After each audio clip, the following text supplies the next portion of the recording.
Everyone I am back after 2 years हैन।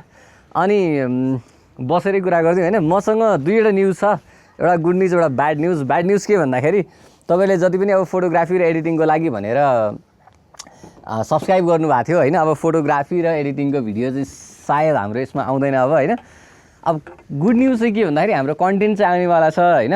अब यो सबै सामानहरू यहाँले देखिराख्नु भएको छ। अब यो सामान चाहिँ नि खासमा के हो भन्दाखेरि यो कन्टेन्टको लागि किनेको सामान भन्ने चाहिँ होइन हैन। अब यो सामान के हो भन्दाखेरि हामीसँग यो सामान लगभग 1-1.5 वर्ष नै भइसक्यो यो सबै सामानहरू भएको। अब यो साइडको सामानहरू भनेको कन्टेन्ट क्रिएटिङको लागि सामानहरू भइहाल्यो, म डिटेलमा अहिले आउँछु हैन।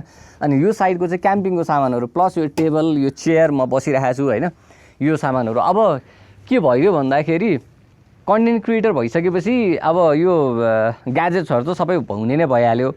अनि हाम्रो तपाईले यो 2 वर्षमा मान्छे कहाँ हरायो भने जस्तो लाग्दै छ कसैलाई भने धेरैजनाले त भेट्नु भयो होला। बिफोर यु ट्राईमा चाहिँ नि मैले कन्टेन्ट बनाउँछु। बिफोर यु ट्राई भन्ने हाम्रो एउटा कुकिङ च्यानल छ हैन। अनि त्यो गर्दै गर्दाखेरि चाहिँ नि अब हामी भ्लगिङहरू क्याम्पिङहरू पनि गर्ने भन्ने हिसाबले हामीले यो सामान जोडेको हो खासमा हैन। अनि त्यसपछि अब सबै सामान छँदैछ, अब क्याम्पिङ भ्लगिङहरू गरिन्छ हैन, क्याम्पिङहरू गरिन्छ, ट्राभलहरू गरिन्छ। अब सबै सामान छ भने खिचेर किन नहाल्ने त भन्ने चाहिँ हाम्रो दिमागमा आएको भएर हामी त्यो स्टाइलको भिडियो बनाउने भन्नेमा छौँ हैन। अनि अब त्योभन्दा अगाडि पहिला म सर यहाँ के छ देखाइदिन्छु है। अब यो कन्टेन्ट क्रिएटिङमा को लागि चाहिँ नि अब हामीसँग फर्स्टमा एक क्यामेरा र यो माइक भइहाल्यो हैन। यो क्याननको 6D Mark II हो, लेन्स कुन चाहिँ अहिले 2470 यो अरू लेन्सहरू। अनि बाइ द वे हाम्रो सामानहरू अहिले मैले जति देखाइरहेको छु यो चाहिँ एउटा इन्ट्रो टाइपको भिडियोको लागि मात्रै हो, यति मात्रै सामान चाहिँ होइन। क्याम्पिङ प्लस यसको टन्नै अरू सामानहरू छ, मैले चाहिँ सिर्फ यो रिभ्यू अहिले यहाँ देखाउनको लागि मात्रै हो हैन। अब यो चाहिँ 24-105 को लेन्स अहिले यसमा छ। अनि त्यसपछि अरू लेन्स पनि छ हामीसँग यसको। अनि यो चाहिँ नि DJI को Pocket 4 हैन, यो अहिले जुनले खिचिराखेको छ त्यही नै हो हैन। यो बट्टा चाहिँ छुटे किने मैले। त्यसो माइक छ DJI को माइक मिनी। त्यसपछि यो लाइट भयो हैन, राम्रो खालको लाइट छ।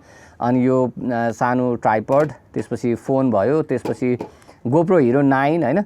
यो GoPro Hero 9 त अझै युज पनि भएको छैन। अनि यतापट्टि चाहिँ हाम्रो कुलर बक्स, आइस बक्स जे भने पनि यो त हामीले किनेको 1 वर्ष 1.5 वर्ष भने अहिलेसम्म युजै गरेको छैन। त्यसपछि छ दुईटा हामीसँग बर्नर, यो चाहिँ मलाई साथीले युज नभएर दिए हो हैन। अनि त्यसपछि यसको चाहिँ यो पनि बिग्रिया छ, यो लाइटर तर चल्छ बिन्दास हैन। अनि यो चाहिँ हामीले पछि किनेको हो। यो चाहिँ नि यो भनौँ न लामो स्ट्रिङ छ, यसलाई चाहिँ राखेर हैन सर खोलेर पकाउन मिल्छ, खतरा बल्छ दुईवटै हैन। ठिक छ, अहिले यहाँ बाहिरै होस्। त्यसपछि यसको क्यानिस्टर भइहाल्यो, यो भइहाल्यो। मैले ओभरभ्यूको लागि मात्रै यो खासमा देखाएको अहिले हैन। मैले भनिहालेँ सामानहरू छ हामीसँग, ह्यामकहरू, टार्पहरू, टन्नै सामानहरू छ हैन हामीलाई क्याम्पिङमा चाहिने। अब अलिकति मात्रै समस्या के हो भन्दाखेरि हामीले सामानहरू किन्दाखेरि दिमागबाट चाहिँ नि मोटरसाइकलवाला क्याम्पिङ पनि गर्न मिल्छ अथवा मोटरसाइकल पनि हामीले गर्छौँ भन्ने कुरा चाहिँ हामीले बिर्स्यौँ हैन। त्यही भएर गाडीकै लागि भनेर सोचे भएर यो टेबल पनि अलिकति बल्की छ, चेयर पनि हाम्रो योभन्दा फोल्ड हुँदैन, यति यसको फोल्ड हुने हैन। गाडीको लागि त नो प्रब्लम एट अल, हामीले जता पनि यसलाई छिराएर राख्नु मिल्छ हैन, यति हो फोल्ड हुने। तर मेन प्रब्लम भनेको बाइकको लागि क्या, यति स्टडी छ यसमा हैन, त्यो ध्यान दिनुपर्ने भन्ने नै छैन क्या। जति बसे नि जति मच्चे पनि जे गरे नि केही पनि हुँदैन। टेबल पनि उसरी मान्छे चढे पनि केही नहुने खालको छ हैन। चपिङ बोर्डहरू काट्दाखेरि पुरै टेबल हल्ल्या देख्नुहुन्छ नि तपाईँहरूले, त्यसो केही पनि छैन।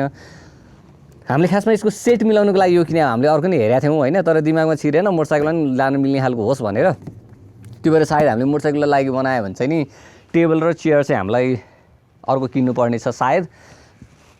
अनि अरू भनेको इन्ग्रिडियन्ट्सको लागि चाहिँ जस्तो अब हाम्रो त क्याम्पिङ अथवा चाहिँ नि भनौँ न आउटडोर कुकिङ क्याम्पिङ भन्ने बित्तिकै हाम्रो कस्तो हुन्छ भने कम्प्याक्ट होस् भनेर, लाइट वेट होस् भनेर खासमा त्यो कुकिङको चाहिँ नि भाँडाकुँडाहरू लाइट वेट हुन्छ नि त्यो खालको। अनि त्यसपछि इन्ग्रिडियन्टको बक्सहरू लाइट वेटको लागि र पोर्टेबिलिटीको लागि चाहिने हो।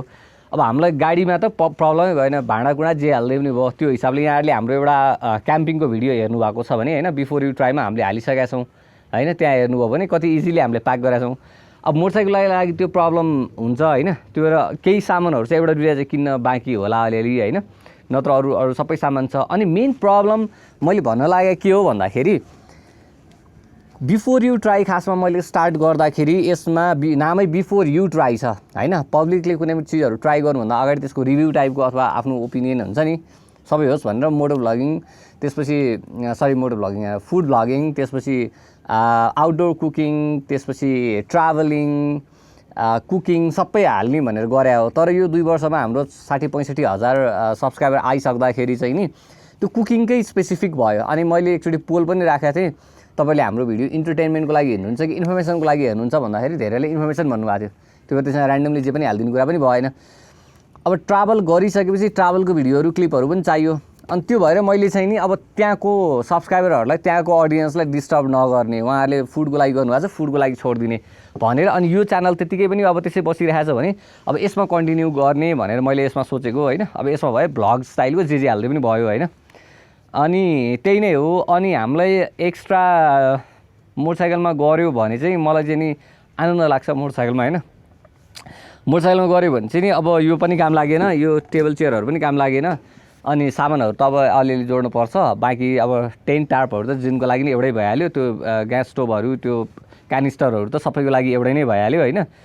अनि मेन चाहिँ अब यहाँहरूलाई आइडिया छ भने यहाँहरूले कमेन्ट के गरिदिनु पऱ्यो भन्दाखेरि चाहिँ मलाई मोटरसाइकलको लागि चाहिँ अब साइड त्यो स्याडल ब्याग हुन्छ नि साइडमा बस्ने स्याडल ब्याग राम्रो हुन्छ कि अथवा टेल ब्याग राम्रो हुन्छ कि होइन, अथवा ब्याकप्याकमै राम्रो सजिलो हुन्छ कि सामानहरू हट्ने सबै होइन। त्यो खालको यहाँहरूलाई आइडिया छ भने चाहिँ नि सजेसन दिनु होला। अनि आउटडोर कुकिङ र क्याम्पिङको लागि काठमाडौँ नजिक कुन कुन छ ठाउँहरू तपाईँलाई आइडिया छ भने त्यो पनि सेयर गरिदिनुहोस् होइन। अनि प्लस हामीले फ्युचरमा चाहिँ तपाईँहरूको रिलेटेड कन्टेन्टहरू छ भने अब तपाईँहरूको पनि राम्रो गर्दै हुनुहुन्छ भने हामीले कोलाबोरेसन पनि गर्न सक्छौँ होइन। कोलाबोरेसन के भन्ने त्यसलाई भनौँ न, मिलेर भिडियोहरू बनाउने होइन, कोलाब हान्ने, रमाइलो गर्ने, सँगै जाने होइन, त्यो टाइपको कुराहरू पनि गर्न सकिन्छ। त्यसको लागि पनि स्टे कनेक्टेड। अनि अरू त्यही नै हो, नयाँ बाँकी कुराहरू केही छुट्याएर चाहिँ नि फेरि भिडियो आउँदै गर्छ यसमा पनि बिस्तारै बिस्तारै। बिफोर यु ट्राई पनि हेर्दै गर्नु होला। बिफोर यु ट्राईमा चाहिँ हाम्रो कुकिङ र किचन रिलेटेड छ होइन। अनि बाँकी चाहिँ नि भ्लगिङ र अब मेन क्याम्पिङको लागि चाहिँ नि हामी यता छौँ, हेर्दै गर्नु होला। यहाँहरू इन्ट्रेस्टेड हुन्छ भने सब्सक्राइब पनि गर्नु होला। तपाईँहरूलाई के लाग्यो, तपाईँहरूको feedback, opinion, suggestion everything comment गरिदिनु होला होइन, हामीलाई पनि हेल्प हुन्छ। Stay connected.